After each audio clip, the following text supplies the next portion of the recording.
It's a Mountain Dew. Can I show this? Even though they're not a sponsor, or I don't even have any sponsors. It's a Mountain Dew Monday. It was a week 18 in the NFL, which we're going to review. And a happy Monday to everybody. Make sure to follow me on, I'm just going to show you on the good old tweet deck at the radio mic. That's me. Right here at the radio mic. Facebook as well. You feel free to add me. And this is my podcast, Behind the Mic.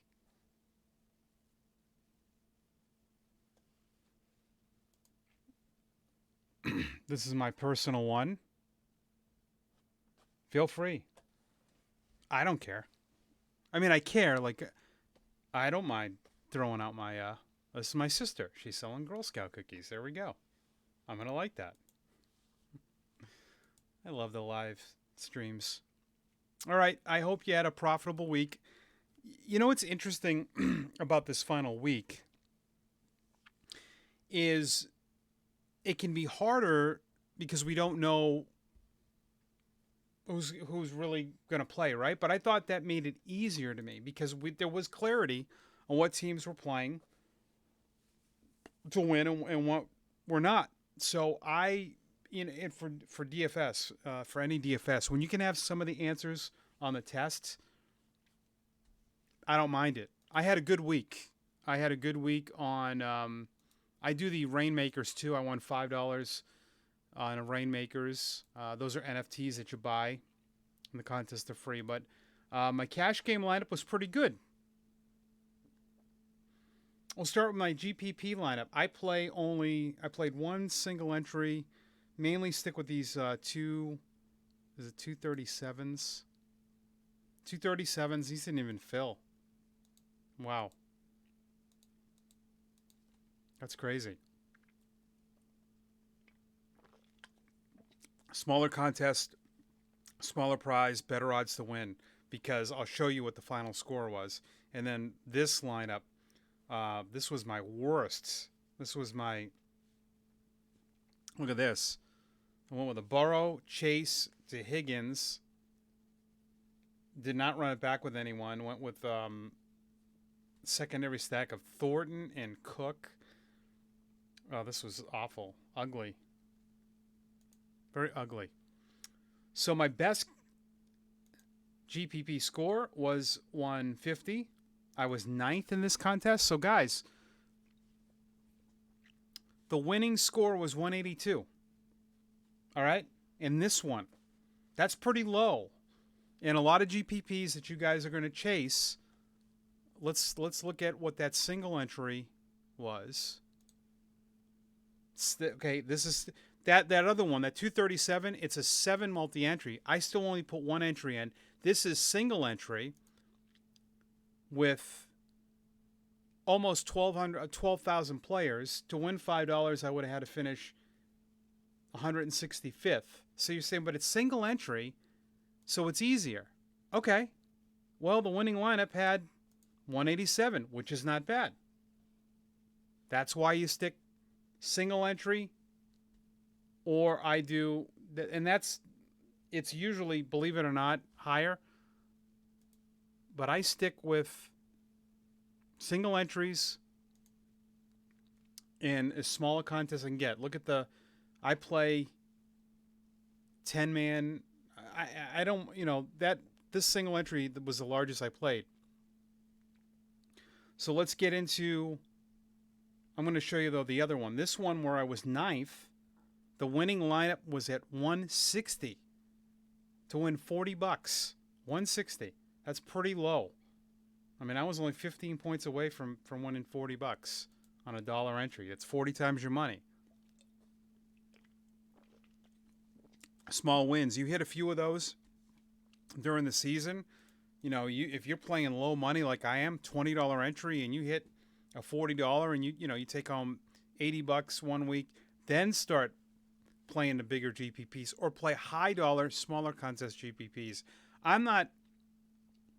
I hate those big contests. I think it's just they're trying to get you in there. But let's look at this lineup. This was my best lineup. I went with an Allen, Moss, no, Allen, Diggs, Knox, and I ran it back with Thornton. Man, if I would have ran it back with Parker, and I was thinking about it, I just thought Thornton, but as a Patriots fan, I should know this. Parker had not played. I figured with Parker healthy, that would kind of cloud that. Always do a double stack with a return. I did no secondary stack because I like Kenneth Walker and I love Moss. I went with Judy in this and a one-off of Shaheed. But you can see if I would have, done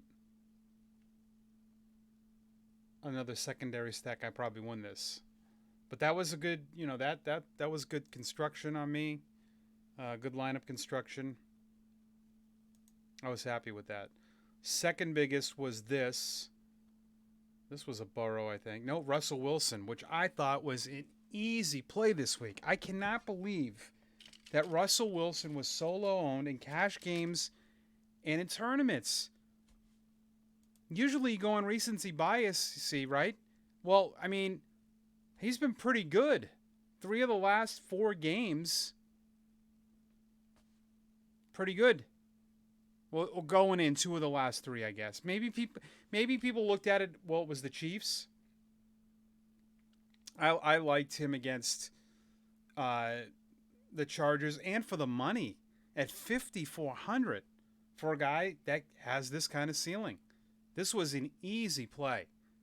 Easy to get 4.5 to 5 times return. And I stacked him. He's easy to stack. Sutton and Judy. Sutton scored. Judy still had almost 30 points without a touchdown. I mean, look at this low on lineup. I'm surprised the Saints were so, they were less than 1% owned.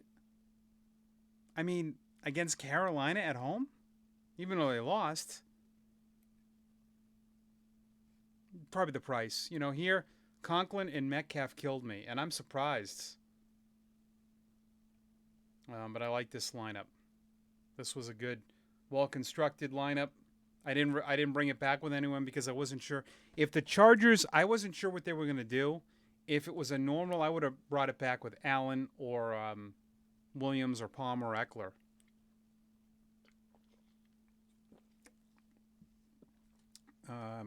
Zach Moss was an easy play this week too. Houston. Let's see. And this GPP did not. This was my cash lineup. Okay, so this is my cash lineup. I didn't stack, which I was going to, with Judy, and I should have. DJ Moore killed me, and I still cashed in most of my lineups. So here's how I start my construction. It was a running back value week, and to me, it was so easy. Cleveland stinks against running backs. Harris at 6,100. Moss against Houston, no-brainer. And Algier, who's been the guy against Tampa when I knew they were going to mail that game in, that was an easy play for me. I thought those 3 were easy. Where I get confused and stumped up was that third receiver and tight end in defense. The 3 running backs were a no-brainer. Russell Wilson was a no-brainer. And look at his, and he was even lower in cash games. And I wanted that part of that Cincinnati game. I don't usually pay up for receivers because it can be tough. But I love chasing Metcalf. Metcalf had, he needed something for 1,000 yards, right? Oh, no, he got to 1,000 yards. But he had 8 targets, though. So it's pretty good. And then, DJ Moore with Sam Darnold had been really good. Boy, his 2 awful games were against New Orleans, too. And then Conklin, I figure with Flacco, still had 4 targets. And I took Minnesota's defense because I just think Chicago, they weren't going to play Fields. And I like that. So that's that. I'm looking forward to this week. Let's see if any of the contests are out there. I hope they have contests where you can play all the games. Okay, good. Oh, nice. And they have best ball, too. I'm going to tell you.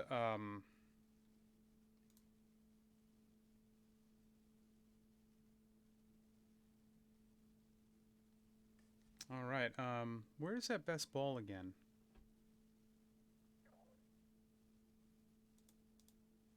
I'll tell you who I think you guys should target in best ball.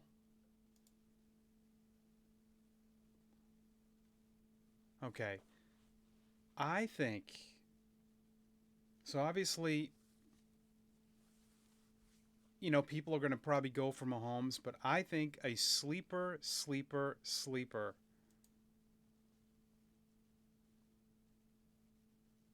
Okay, round one are the Chargers. I could see. So you're looking for, in best ball, you need some contrarian picks, and do what you did last year. I think the Rams and the Bengals are going to the Super Bowl. Okay, if you think that, draft a lot of those guys. I tell you, I think that these guys are going to be low owned. Jacksonville will be too, but in terms of if the Chargers get to the Super Bowl and you got Austin Eckler in there, I'll tell you, I would take a shot if you're going to do, mass entry. But I'm looking forward to. Okay, so 6 games, which means Saturday through Monday, you can do cash games for 6 games. Sometimes with four games, you don't want to do cash games, but with 6, yeah, and you probably plug in him right in on your cash game. Be interesting. So yeah, good luck. Well, I'm gonna do. I'm definitely doing games next week. You bet your bottom dollar. So tune in. I'll have more stuff. Thanks for watching the stream.